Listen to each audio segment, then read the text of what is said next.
जय हिंद दोस्तों, स्वागत है आपका मेरे यूट्यूब चैनल सरकारी रिजल्ट अपडेट पर। आज हम बात करने वाले हैं एसएससी सीजीएल के बारे में। तो आज 2024 में क्या हो रहा है कि खुशखबरी पे खुशखबरियां आ रही हैं। इस बार ऐसा लगता है 2024 में खुशखबरियों की बाहर आ चुकी हैं। तो जैसा कि मैं आपको बता रहा हूँ, एसएससी सीजीएल की अभी जो वैकेंसियां निकाली गई थी, 17,727 वैकेंसियां निकाली गई थी, जिनको इंक्रीमेंट करने की बात चल रही है।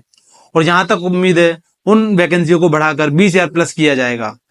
अभी एसएससी ने जो वेबसाइट अपना जो आरटीआई का रिप्लाई दिया, उसमें ये बताया है कि अभी काफी सारी पोस्ट जो है एसएससी सीजीएल से खाली हैं, उनको भी फिल किया जाएगा इसी वैकेंसी के द्वारा।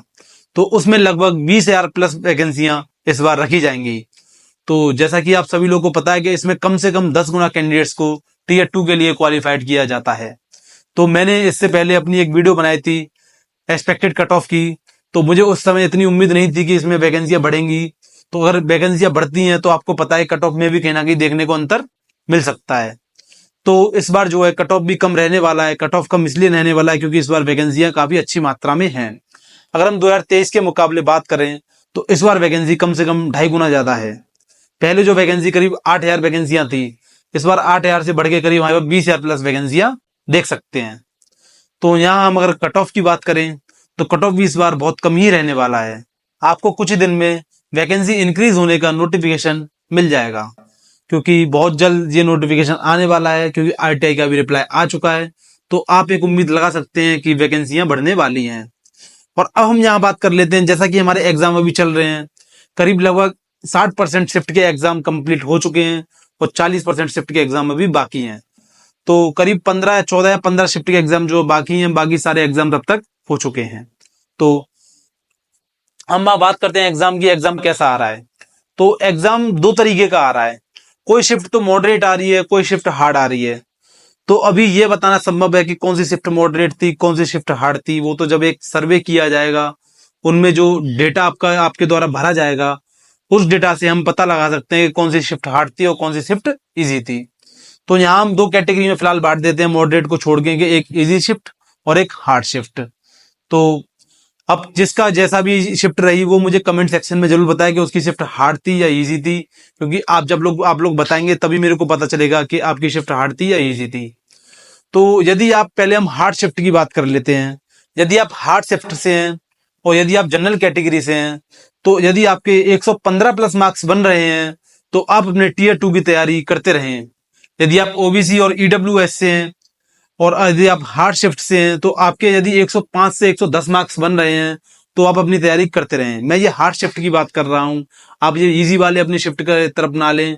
ये मैं केवल अभी हार्ड शिफ्ट की बात कर रहा हूं। यदि आप एससी कैटेगरी से हैं, आपके 95 से 100 नंबर बन रहे हैं, तो अपनी आप तैयारी करते रहें टीयर 2 की। और आप एसटी कैटेगरी से हैं तो आपके 88 से 90 नंबर या 92 तक नंबर बन रहे हैं 88 से, तो आप अपनी तैयारी करते रहें। अब हम बात करते हैं इजी शिफ्ट वालों के लिए। जिन बच्चों की शिफ्ट इजी आई थी, उनके कम से कम मिनिमम कितने मार्क्स होने चाहिए क्वालिफाइड करने के लिए टीयर 2 के लिए? तो मैं आपको बता देता हूं। इसमें कम से कम यदि आप इजी शिफ्ट से हैं और जनरल कैटेगरी से हैं, तो कम से कम 135 मार्क्स आपके होने चाहिए टीयर 2 क्वालिफाइड करने के लिए। यदि आप ओबीसी और ईडब्ल्यूएस से हैं, तो आपके कम से कम 128 मार्क्स होने चाहिए टीयर 2 क्वालिफाइड करने के लिए। यदि आप एससी कैटेगरी से, तो आपके 118 से 120 या 116 तक मार्क्स होने चाहिए टीयर 2 क्वालिफाइड करने के लिए। यदि आप एसटी कैटेगरी से, तो आपको 112 नंबर होने चाहिए टीयर 2 क्वालिफाइड करने के लिए। यहाँ हम नॉर्मलाइजेशन की बात करें तो एसएससी में क्या होता है, एसएससी सबको फायदा देता है नॉर्मलाइजेशन का। जैसे हमारा यूपी पुलिस का नॉर्मलाइजेशन होता है, उसमें प्लस माइनस का नॉर्मलाइजेशन होता है, उसमें मार्क्स जो माइनस भी हो जाते हैं। लेकिन अपने यहाँ एसएससी में ऐसा कुछ भी नहीं है। अपने यहाँ एसएससी में जो मार्क्स है हमेशा सब लोगों के इंक्रीज होते हैं। जो अगर मार्क्स का फायदा मिलेगा तो सारी शिफ्टों को मिलता है। ऐसी कोई शिफ्ट नहीं होती किसी को जिसको मार्क्स का फायदा नहीं मिलता है। इसमें बस फर्क इतना होता है, किसी को ज्यादा मिलता है तो किसी को कम मिलता है। तो यदि आपके इस तरीके से स्कोर बन रहा है, तो आप अपने टीयर 2 की तैयारी करते रहें और टीयर 2 के साथ साथ आप अपने टाइपिंग की भी प्रैक्टिस करते रहें। इसमें क्या होता है, टाइपिंग की भी इसमें मस्ट बहुत ज्यादा जरूरी है। यदि आपकी टाइपिंग अच्छी नहीं है तो आप जो है एग्जाम से बाहर हो सकते हैं, क्योंकि इसमें टीयर 2 के साथ साथ आपको टाइपिंग टेस्ट भी देना होता है, जिसकी एक आई थिंक 30 वर्ड्स पर मिनट और 32 वर्ड पर मिनट के हिसाब से स्पीड मांगते हैं। तो ये बहुत एक अच्छी स्पीड है, वो भी एक अच्छी एक्यूरेसी के साथ। तो इसके लिए आपको प्रैक्टिस करनी पड़ेगी, बिना प्रैक्टिस के संभव नहीं है। तो यदि आप एक अच्छा स्कोर ग्रो करना चाहते हैं तो आपको टीयर 2 की तैयारी अभी से स्टार्ट कर देनी चाहिए और अपनी टाइपिंग प्रैक्टिस भी स्टार्ट कर देनी चाहिए। जो टीयर 2 का रिजल्ट आता है वो 390 नंबर में से आता है, उसी में से जो कट ऑफ लगती है उसी के हिसाब से आपको जो पोस्ट दिए जाएंगे, जिस नंबर से आप जो आपकी रैंक बनेगी कैटेगरी वाइज, उसी के हिसाब से आपको पोस्ट वाइज आपको जो है प्लेसमेंट दिया जाएगा।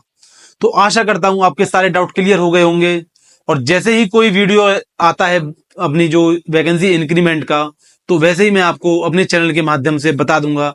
यदि आपको मेरी वीडियोस पसंद आती हैं तो मेरे चैनल को सब्सक्राइब जरूर करें और मेरी वीडियोस को शेयर करना ना भूलें। जय हिंद।